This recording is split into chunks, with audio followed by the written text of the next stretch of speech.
Thank you everybody for joining the second session, which is Understanding the K-12 CS Framework. I'm Steph Santoso. I'm with Infosys Foundation USA. And I'm really excited to welcome our panelists here today and our moderator.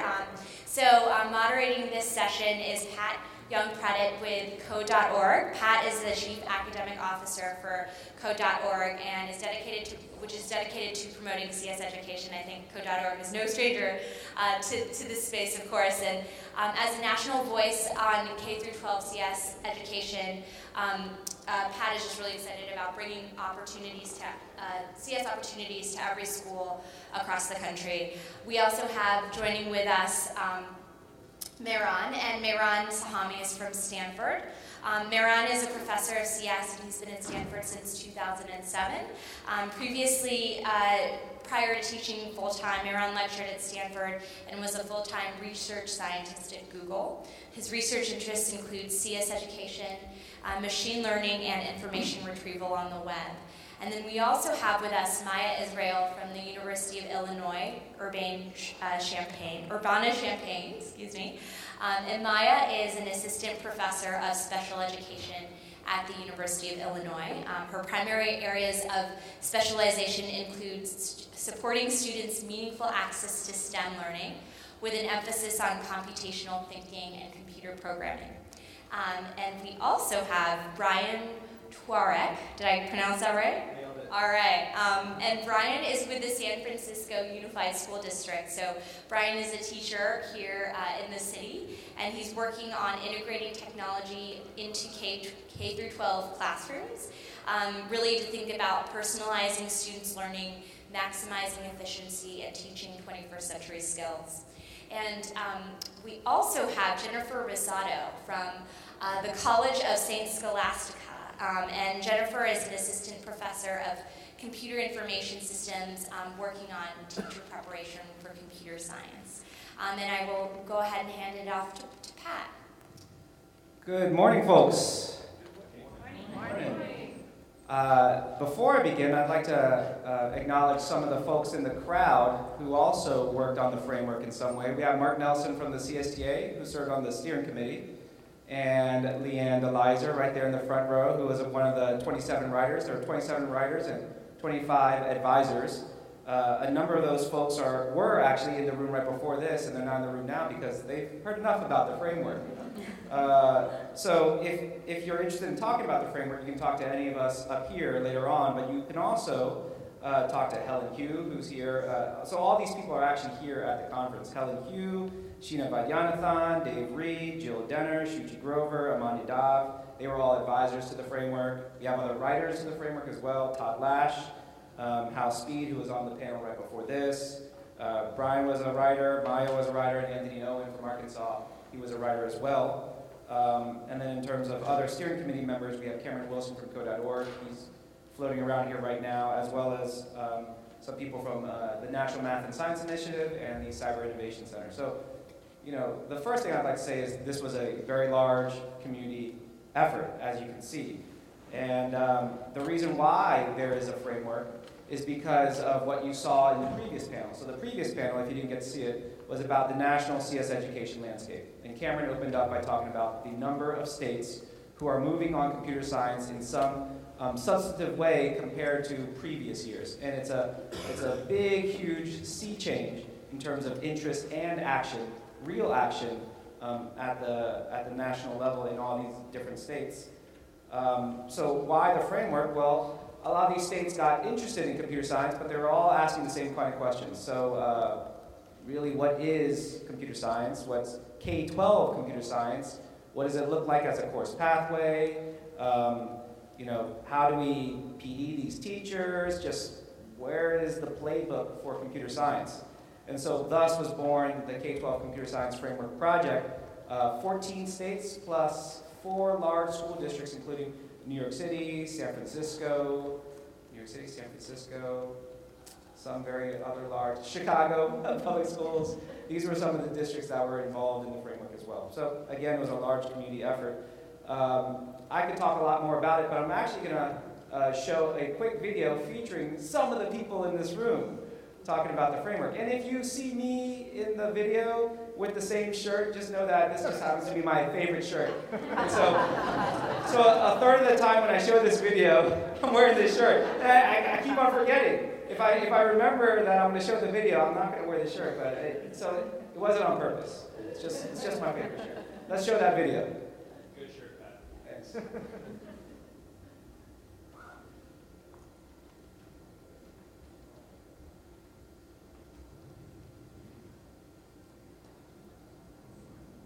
This is not that video.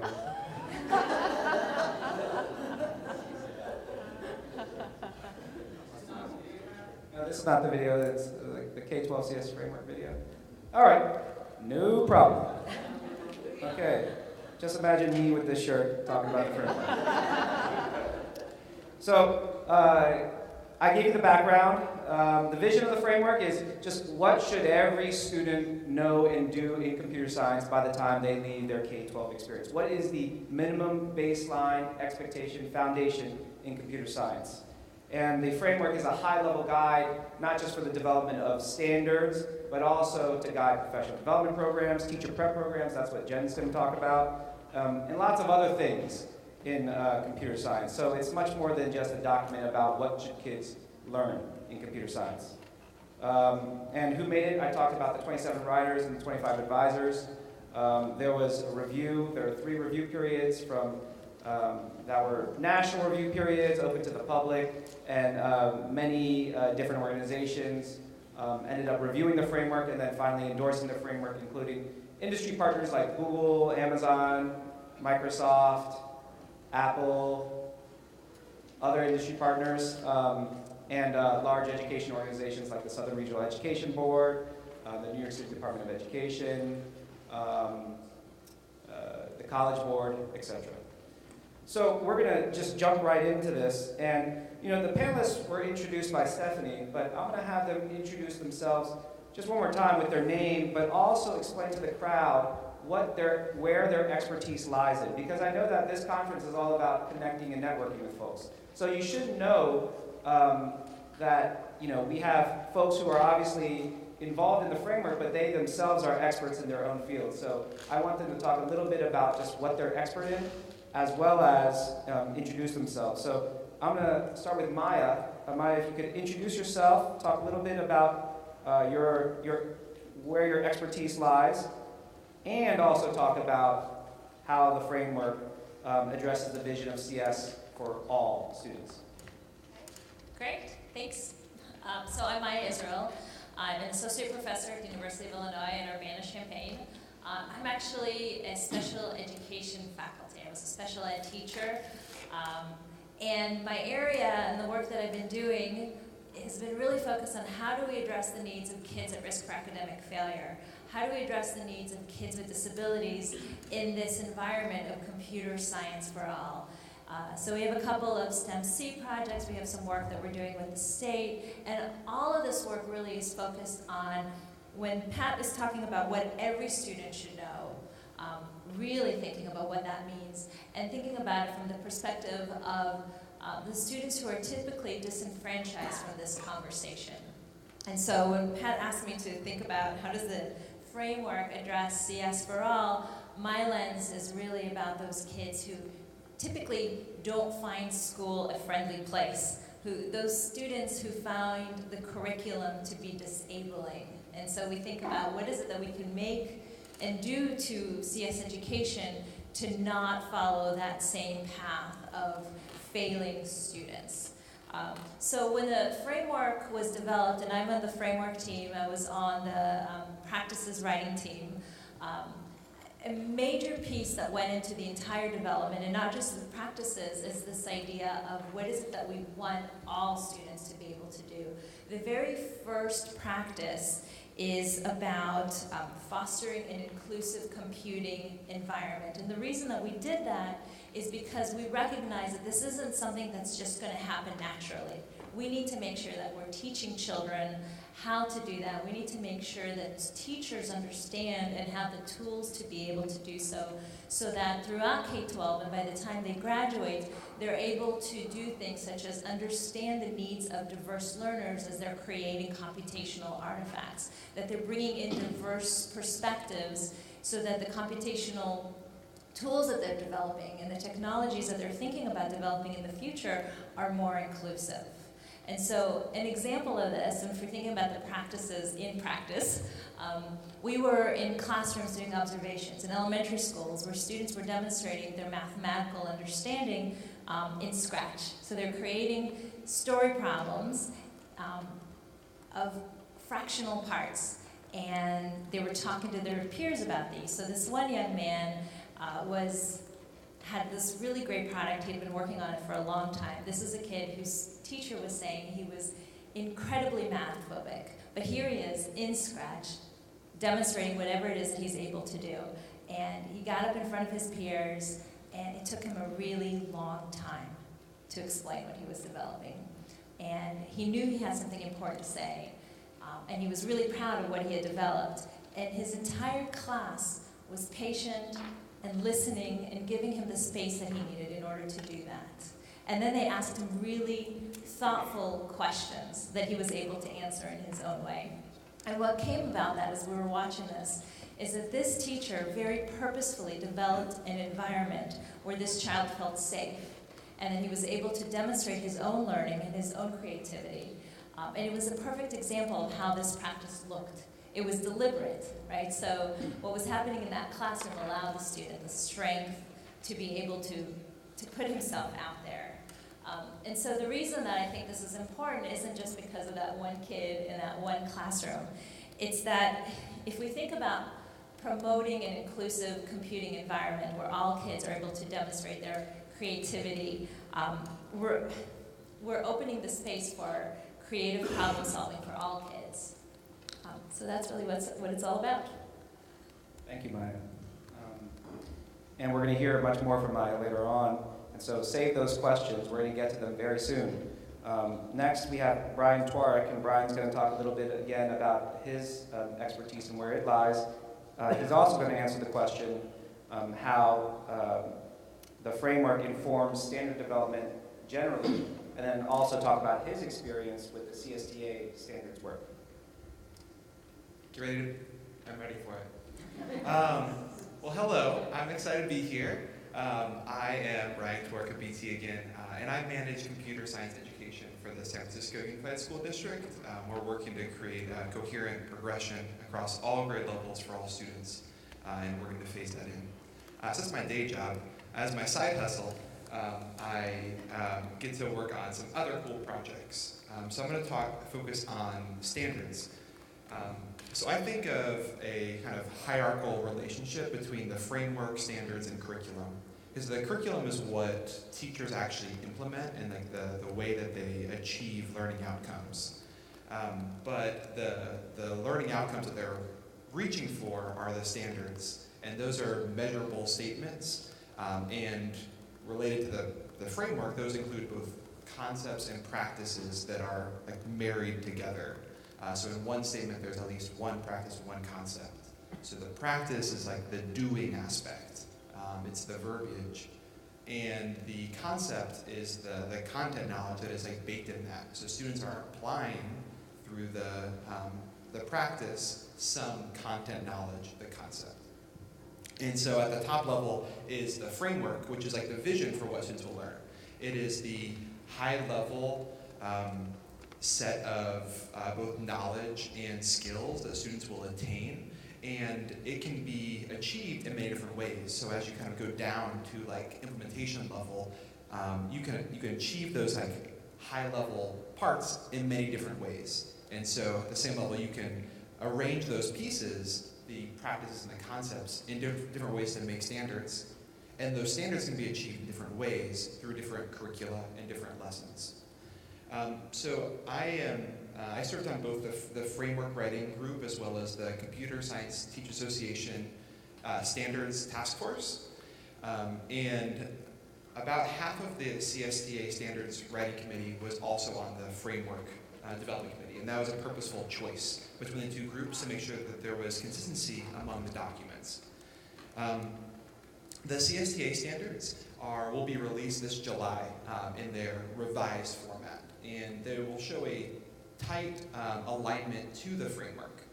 So the way we have approached this is certainly a rewrite of these standards. We approach it by taking the different concepts and the practices that are outlined in the framework and finding the best match between those, and then working to prioritize by level and creating coherence among the levels. I'll pause there. Thank you, Bryan. Jen Rosato is from the College of St. Scholastica.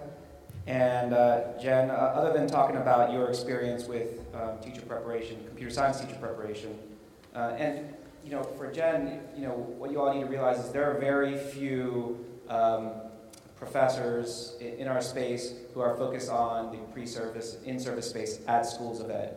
So Jen is definitely someone to pick her brain about this topic later on. So Jen, how can the framework be used in teacher preparation? Sure.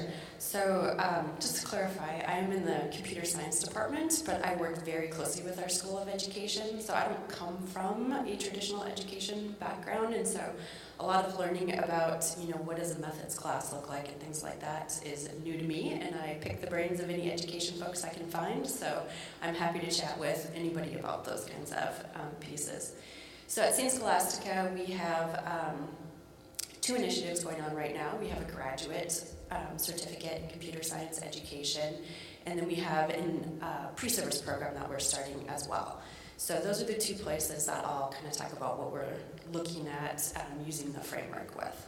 So in the graduate program, those are teachers who are out in the field already teaching, maybe teaching computer science already, maybe not, maybe wanting to get into it, and really looking to develop their content knowledge and how to teach it.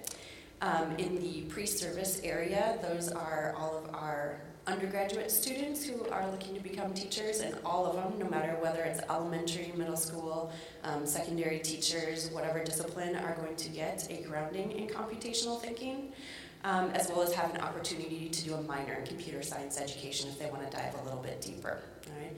We also have a graduate teaching licensure program, which would be an alternative certification kind of pathway. So if you have your degree in biology and you want to become a biology teacher, then you can go through the graduate teaching licensure program to be certified by the state to teach in biology.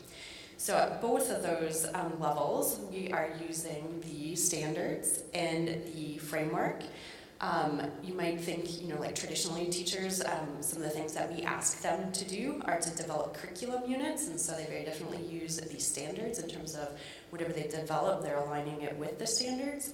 But in terms of the framework and thinking about the concepts and the practices, one of the things that I really like about the concepts is helping teachers understand how this, for those of them who are especially new to computer science, is a way of organizing the domain knowledge, right? How do computer scientists think about computer science? And how can you move them from this novice to expert? And one of the things about moving from a novice to an expert is understanding how knowledge is organized in your domain. So I think the concepts is one way that they can start thinking about that and looking at it. Another piece of that, when you look at the concepts, there are progressions. So helping teachers understand what's appropriate at different grade levels and how students can move from one level of understanding to the next as they progress in their knowledge. The other piece around practices, I think, is a really interesting question about how to use those effectively in teacher preparation programs. So for me, we talk about those practices. We talk about how you might set up your curriculum and your pedagogy to support collaboration, to foster inclusivity, to help students communicate in different ways about the computational artifacts that they create. But then, as the professor working with a teacher, I also want to make sure that these teachers are modeling those practices for students, and that I can observe those in some way, and that they are also able to work with students to help them develop those practices themselves. So there's kind of two layers there. I'm looking at the observation level to see that teachers are modeling them, and then teachers are also able to help students move along the spectrum in terms of adopting the practices. So there you go. Thank you, Jen. And actually, before we get to Mayron, so I just remembered there was a Girls Who Code Club mentor in West Virginia who emailed me and sent me a teacher monitoring rubric tool, a look-fors checklist based off of the practices. And so she would go into these Girls Who Code clubs in West Virginia and then look for these particular just practices that were intentional in the instructor's work in the classroom. That's really cool. So Mayron comes from a higher ed perspective. At Stanford, Mayron was also on the steering committee. Mayron, tell us a little bit more about yourself, where your expertise lies, and then answer the question, so how does higher ed adapt to a world in which more and more kids are getting this K-12 CS experience? Great, thanks, Matt. So I'm a computer scientist. My background is actually originally in analytics and machine learning, and have gotten into education, a lot in the past decade. One of the things was the Computing Curricula 2013 standards, which are a set of guidelines for higher education institutions. And one of the things that we were interested in there when we were looking at the framework is how do some of the things in the framework then lead into what we might expect some students to know in that what's now referred to as CS 2013, because it came out a few years ago, framework. And so I'll give you a few data points about what's going on in higher education and kind of the way we think about K-12 leading into that. So one of the things that's very clear is as there's more K-12 education and computing, it becomes more widespread, it becomes more available. There needs to be more entry points, different levels of entry points in higher education than exist right now.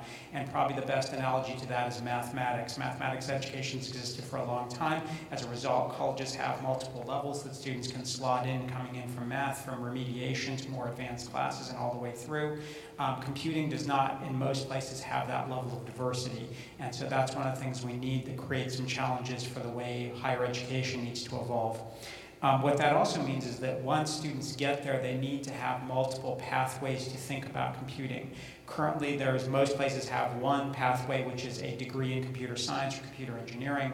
Clearly, that's evolving over time, where we see areas like data science coming to the fore that is really a combination of statistics, analytics, optimization, and computer science all working together. Areas where we actually see computation used significantly in a domain like computational biology, computational economics, which in some sense is a little different than data science because you're using computation to understand the problems in that domain, not just analyze data. And then even thinking about things like the digital arts or digital humanities and simple basic understanding of computing. The important thing is for higher education to allow these pathways to be flexible enough that students can switch. So a student comes in thinking they want to do computational biology, they learn about computation, they get interested in it, they want to go be a computer science major. That path should be available to them even as late as their sophomore or junior year in a program, not just a decision they have to make as a freshman. Now that creates challenges, and so here's the big challenge in higher education. Higher education and computing in most of the country is completely impacted. So let me give you a few numbers. So Michael Kirst, who's the president of the California School Board, did a pretty wide-ranging study on the California State and UC system. They are completely impacted in terms of number of students for capacity that they can accept in computer science programs. At Stanford University, where I am, currently 1 in 5 undergraduates majors in computer science. Stanford has over 50 majors, but 20% of the students major in computer science. Stanford's computer science, it's awesome, except for the fact that we are 2% of the faculty, teaching 20% of the units. So it's not that our workload is, 110% or 150% or 200%. It is 1,000% of the average teaching load at the university.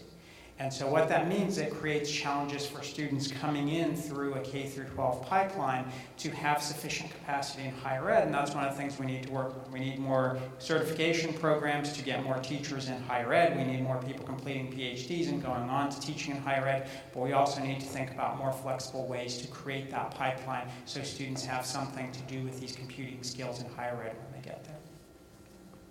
It is really great to have these people on this panel, folks. So really, I hope you have really good questions, because you don't get a group of experts like this together often. And also, just thinking about you in the crowd, obviously you all are practitioners or researchers in the computer science community. And based off of what Mayron was saying, I just want to share just a little bit of insight. I mean, we're going to, 20, 30 years from now, we're going to see the fruit of all of our labor right now. That's when, everything starts to make sense at the state level, the national level, at the higher ed level, and you start to see all these different things that we're starting right now, all the foundation we're laying right now, fully transacted. So that's really cool, but of course it takes a lot of time, and you hear about the challenges at the higher ed level and how they're going to adapt to a K-12 CS vision. So let's open it up for questions from the audience. Stephanie, are you running the mic still? One of those mics that you guys have. Oh, yeah, okay. Here, you can take this one, or take Bryan's. All right. Got a question over there. And again, just like the previous panel, introduce yourself, your affiliation, and please ask your question.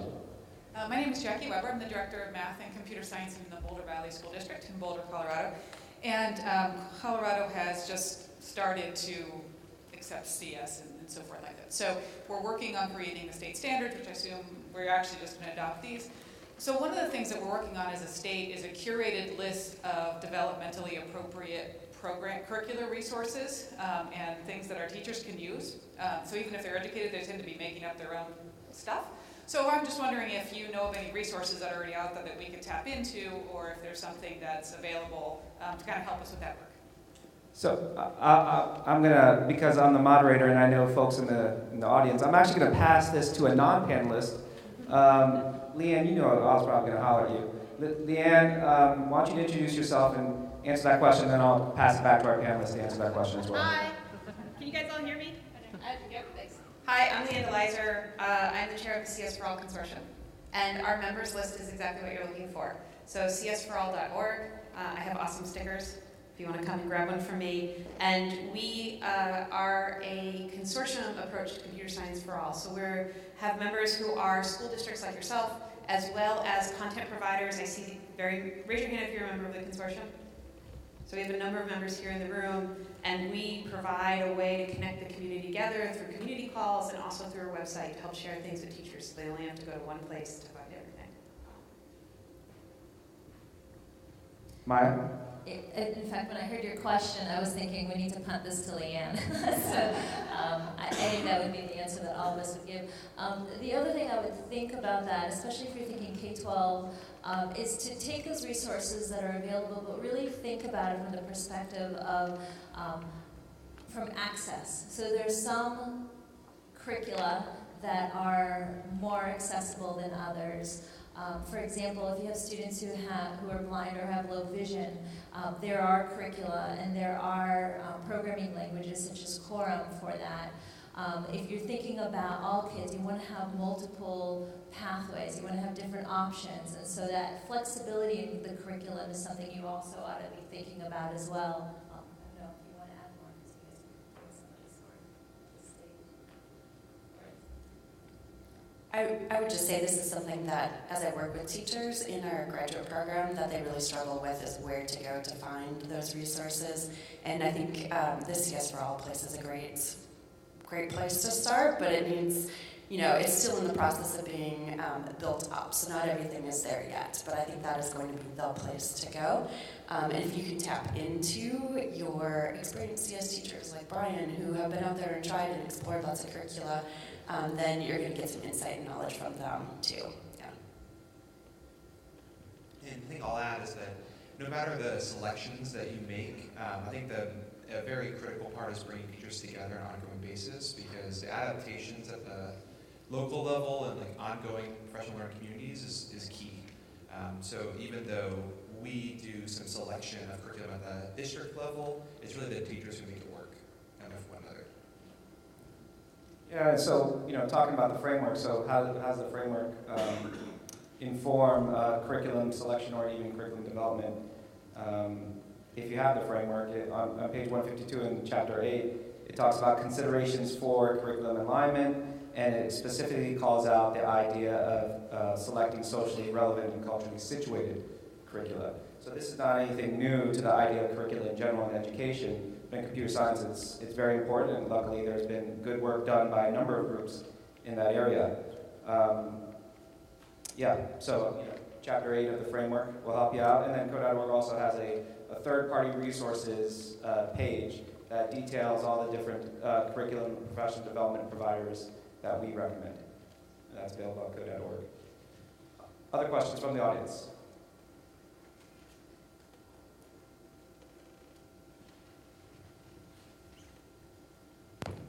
Hi, my name is Brett Tanaka. I'm from the state of Hawaii Department of Education. I'm the Computer Science Program Manager.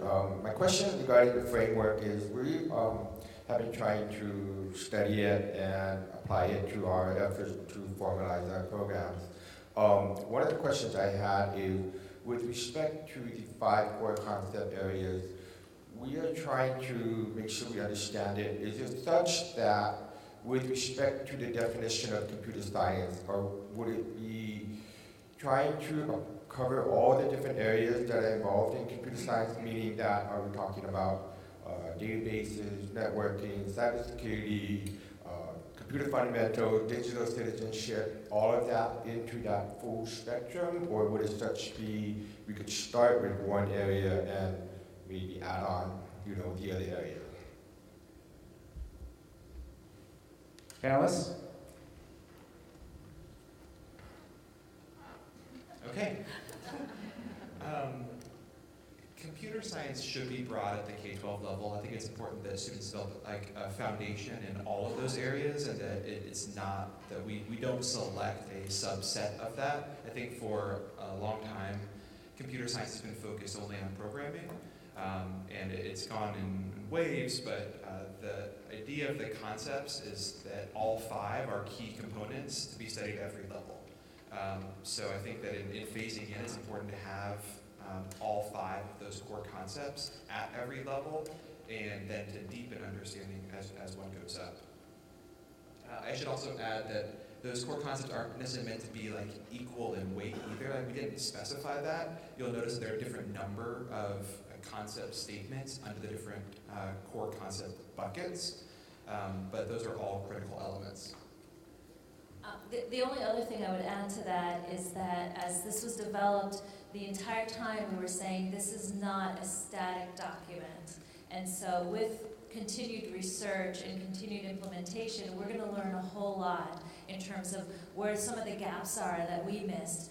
What are areas that need to be emphasized more and emphasized less? So there's, when we think about this framework, we're also thinking about it from a research perspective. And so there are lots of folks who are doing implementation and studying that implementation around the country who are now looking at it. So 5 years from now, I think we're going to be a lot smarter about it. And so I know Pat probably will talk more about this, but the idea is we needed to start someplace and to not be held back by the fact that we just didn't quite know where we wanted to be 5 years from now, 10 years from now.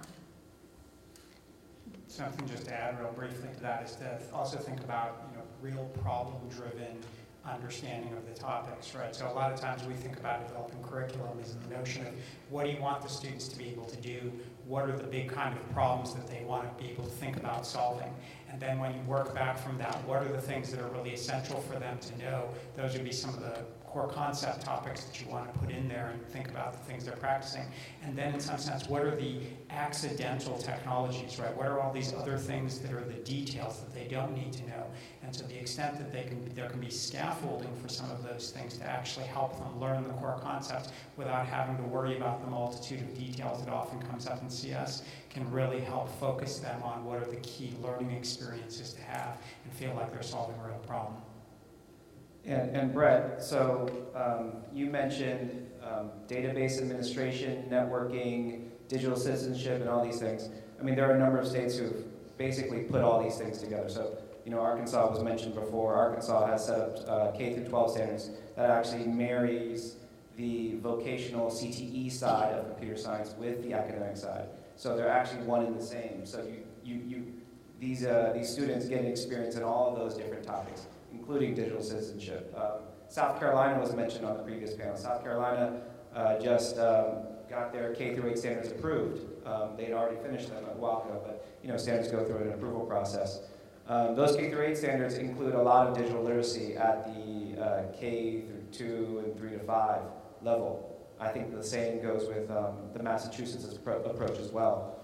They marry digital literacy and computer science. So, what you're going to see more and more so at the state level is that, states don't want standards for this field and this field and this field in silos. They want to really marry them all together into a cohesive experience as they relate to kind of computing and computer science. Yep. Andrew Coy, unaffiliated, I guess, is the best affiliation for me at the moment.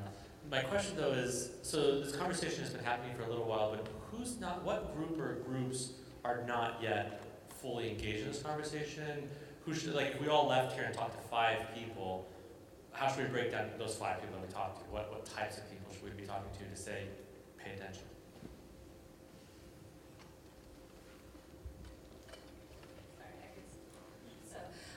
Coming from a disability perspective, one of the things that we've been working a lot about is how are kids with disabilities actually included in these environments. And so we've been doing a lot of work with computer science teachers, and those are the teachers that are working in classrooms that are educating most of the students that we're thinking about.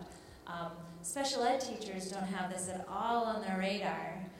And so one of the things that we've been trying to do is bring them into this conversation too. So almost 14% of all kids in public schools have disabilities. And the majority of those kids are included with their peers. And so they're in CS classrooms. And Bryan, we've been talking about this. And so bringing in the special education community into this conversation is really important because those strategies that support kids so that they can be successful are just emerging. And so as computer science teachers are coming into this conversation, they don't know those pedagogies.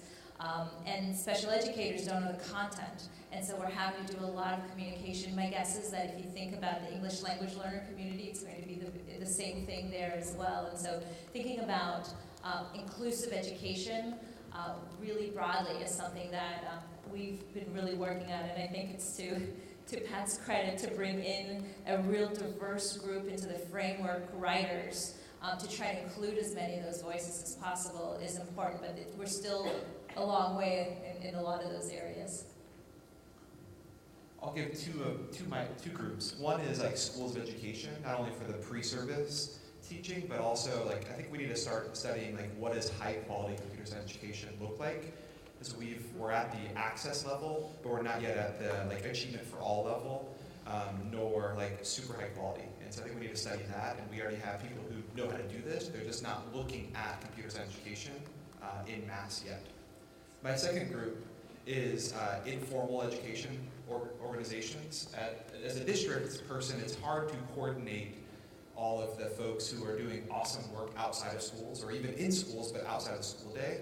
And if we can get the informal providers to also align to the framework, then we're going to have a lot of that alignment done. And that's awesome, because that's the beauty of the framework is that the CSTA standards look a little different than the Arkansas and the South Carolina standards, but they're really very, very similar because they're aligned to the framework, and that's the beauty. So if we can also get our schools of education and our informal education organizations to align, then we'll be mostly in sync. And the group that I would add would be, as Pat was mentioning earlier, a lot of the initiatives for computer science are going on in large school districts and cities across the country. Some states like Arkansas, California, Texas, have initiatives where they're putting standards in place as requirements for students, for all students to take, but otherwise it's in these large districts, and that's leaving out, huge swaths of the country. I live in northern Minnesota, which is a rural area, and when we looked at the computer science classes that are offered in Minnesota, 85% of them are in the Minneapolis-St. Paul area. So we have this huge part of the state where very few computer science classes are happening, and I think we really, the large districts, not to say that they were an easy lift, but they were a good first target because there's a lot of students that are there, and you work with one system.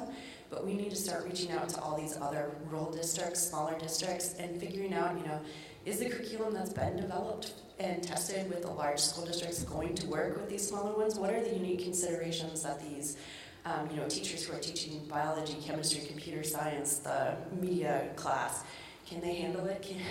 We have teachers who, I also work on the mobile CSP project, and we have a teacher who is literally teaching 3 classes in one room at the same time, because that's the only way that they could get enough students all together in one place to be able to offer those 3 classes. So he would work with mobile CSP students on Fridays. Otherwise, they were self-directed Monday through Thursday, right? So what are those unique considerations that we need to think about for all of those, and how can we help those schools adapt computer science too? So I just throw in the same 5 I tell parents when they come talk to me about computer science education, which is talk to the principals. Principals always like to have a gold star. If here's what we're doing at our school that's awesome, they like to tell other principals, and other principals will go and hang those gold stars if there's cool things that are going on. So you need to get that network effect out there. School boards, tell them about what's going on, what's important, what other school boards are doing. There's this interesting, very competitive thing that goes on to try to get this message out there. The big one is call your congressional representative and say you need more money for education. And if you want to put fear into them, and this is an interesting thing, I've had a chance to talk with some Congress people, and you sit there and you talk about policy and computer science education, they're like, yeah, and then you say, you know how much money China's putting into educating the next wave of computer scientists, and their stated goal is to outpace the United States. And then they perk up. And then you say, you know what? Do you want to be the person that on your watch we fell behind in technology and science and research and education? And then finally they actually start to pay a little bit of attention. And if lots of people call and give them that same pitch, maybe we can move the landscape. Because right now resources are a big thing we need to make this change happen. Final 2 people you need to talk to are teachers and teachers, which are talk to multiple teachers, people like Bryan who can tell you about what's going on and what makes a difference in their school and their district, because they're the folks that are really on the front lines and they do awesome work and they're going to know this stuff better. Great question, Andrew. I have 2 more additions. So I think we ended up with more than 5. More than 5 plus, though. Well, so makers. We're at an Infosys conference that brings together the maker community, the computer science community, and policy folks as well, new this year. But I was desperately trying to meet makers at the event last night, but I kept on running into people that I know and love, and I ended up talking to them because I haven't talked to them in a while as well. But I'd love to see a much more formal, collaborative connection between the maker community and the growing computer science community. Already there's a lot of overlap informally, but I'd like to see a much more formal connection between that. Honestly, I don't even know the names of the top maker organizations in the nation, and that doesn't make as much sense because I work at Code.org. I should know that, and I should be having regular conversations with these folks. And the last group I'd mention is math and science associations. So there are already informal connections between the computer science community and the math and science community. In fact, with the framework, we relied on the science community heavily. The framework might look very familiar, and even the chapter headings might look familiar if you know about the National Research Council's K-12 science education framework. We brought them in, we brought Achieve in, the folks who manage the development of the NGSS, we brought them in to learn from their experience with the Common Core and the NGSS so that we didn't have to repeat the same mistakes, but also we could just learn from best practices.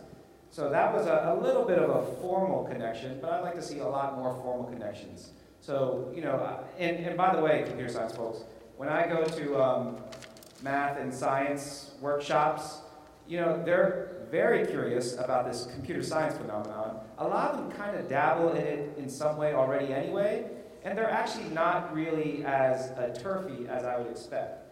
I would imagine that the policymakers only at the highest level might be waging some kind of turf, well, not even waging, but might have in themselves some kind of turf issues. But really, the practitioners and the leaders of these organizations are all very pro-computer science, and they're just trying to figure out how to mush it all together because they do view it as a piece of STEM, But they've been working on their STEM stuff for the longest time, and that even has challenges and issues. So having computer science added to it just complicates their lives. But they are interested and curious. Yep, question. Hi, my name is Carolyn Sikora, and I am with ISTE. And ISTE was one of the early endorsers of the framework. It's really our members who are leading in using technology for learning were really excited about it and trying to implement it in the classroom. And I guess that gets to my question, because our work is really to really bring in technology, or really use technology for learning, and we've sort of grown that movement. We're seeing a lot of headway, obviously, in the field. But also, when I think about the scaling and acceleration, and I love the last question, and I love the answers that everybody gave, because I think some of the key players are the principals of the school. And I know that lots of teachers are using our code, and that they're sort of dip their toes in the coding and becoming interested in that. But it gets to how can we scale the professional learning that regular teachers have, particularly in the elementary school level, so that and I think that role is the principal, but thinking about how to leverage that role, because that's so close to the ground. And any ideas around on that? So let's focus on elementary school computer science professional development.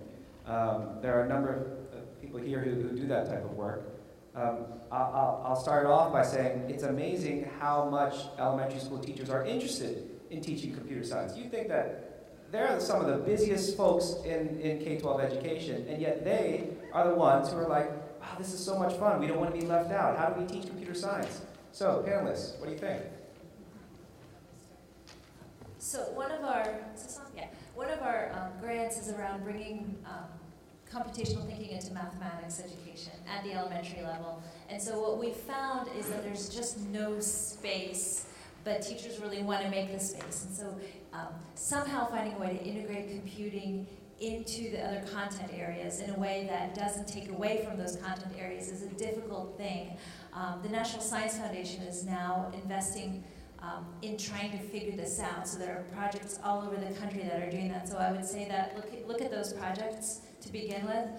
I would expect that over the next few years, some of those projects that were funded a couple of years ago are going to start disseminating their findings.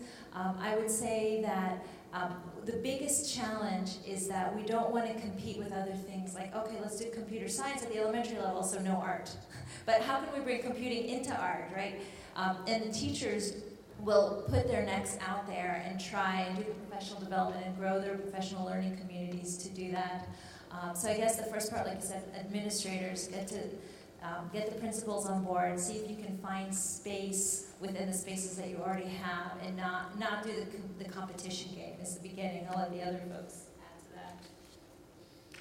I'll second what Mayron said earlier about the school boards, but I'll put that at a different level of, I think both principals and teachers really feed on like the excitement and success of others, and then want to engage that themselves. So when we started work with the elementary level computer science, we sought out schools, and now they seek us for expansion, and that's great. That's because they learn from their colleagues or other principals that this cool thing is happening, and now we want in. And I don't know, that's a cool change of heart.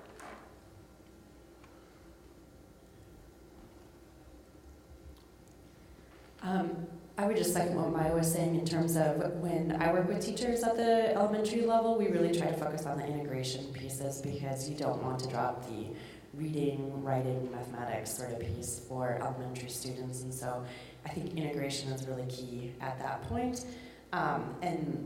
And so it's trying to find curricula that really support it well and are not just cool toys that you use in the classroom. And so these projects that have evidence to back them up that they work are great to look for, and not just the neat new toy that says that they do computing, right?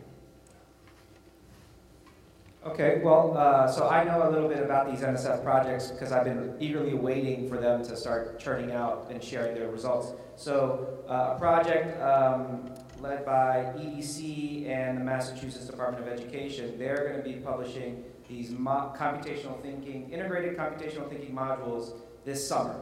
So look out for that, probably in the late summer. That will be available at probably the EDC website. Joyce Malin-Smith, Malyn-Smith, and Ann DeMalley from the Department of Ed in Massachusetts. They're the ones who are PIing that work. There's, Maya's on a project, and you're probably going to release your work maybe in a year, I guess, Maya? Yeah, so right now what we have are learning progressions for elementary students around things such as looping, decomposition, conditional statements, in the context of mathematics. So those progressions are going to be released prototype project on our website sometime this summer, and then we're testing them out. And so we've been in classrooms looking to see how this works within the context of math. And I would say that over the next 8 months, those materials, those lesson plans will all be available on our project. It's called LTEC, so Learning Trajectories for Everyday Computing. Small plug. And Maya, this is different than the work at University of Chicago? It's the same work. Same work, yes. Okay, and then one last thing, just in terms of scaling that pre-service elementary ed experience. Aman Yadav at Michigan State has a number of courses that he's prototyped to provide all elementary school teachers with a computer science experience. So how do you scale it? Well, you just give it to all elementary school teachers as part of their pre-service program. Any other questions? Yeah, Ton Quinlivan from the California Community Colleges. So very interested in the data science and the computer science pathways. And as you're talking, one of the strategies we could do is we, through dual enrollment, can reach down into the K-12 system and offer courses that have credit associated and get students start moving through these stackable credentials. Of course, it goes back to the bottleneck, as you mentioned, is the teaching, the instructional workforce. I was wondering, are there entities, institutions that have already figured out the whole train-the-trainer sequence that can be imported into the state to systematically start seeding instructional workforce? Have you seen that been done effectively anywhere? So places are trying to do it. We actually have a program that was just created at Stanford last year by Eric Roberts. That's a program for a master's in computer science education. And the idea is this is to train people for higher education. So it actually, the requirements are higher. It requires you already have a PhD in another field, but because many other fields don't have the large number of faculty positions open, right? For example, if you get a PhD in biology these days, it's actually hard to get a job as a biology professor. But if you have the background in science and analytics and math, you can go get a master's in computer science. Because you have the PhD, you have the credential that most colleges look for, even if it's not in computer science, you still have a PhD, but now you have this training in computing. The thing we found is there's two challenges in that. One challenge is that some of the retraining is actually hard, even for highly qualified people, because even if you have a PhD in a different discipline, that doesn't automatically mean you are a good fit for computer science. So we've seen some challenges there. The bigger one is this notion that if you want to have, let's say, 10,000, there was the CS10K project, right, to have 10,000 educators in computer science. If you want to do that, you need to train 20,000 educators in computer science. Because when people get those skills, many of them are no longer educators. Right, and that's just the reality is we have a lot of people that, they get the master's in CS education and someone else comes along and says, well, that's a master's in computer science. And that opens up a lot of job prospects. So that's been the big challenge that we found is oftentimes the end result you want to achieve with the program is not actually the end result you get to. But they are coming up. Great, I think we're out of time. You know what these folks are expert in. Please network with them, learn a lot from them, connect with them, follow up with them. I'd like to thank Infosys for having us, and thank our panelists.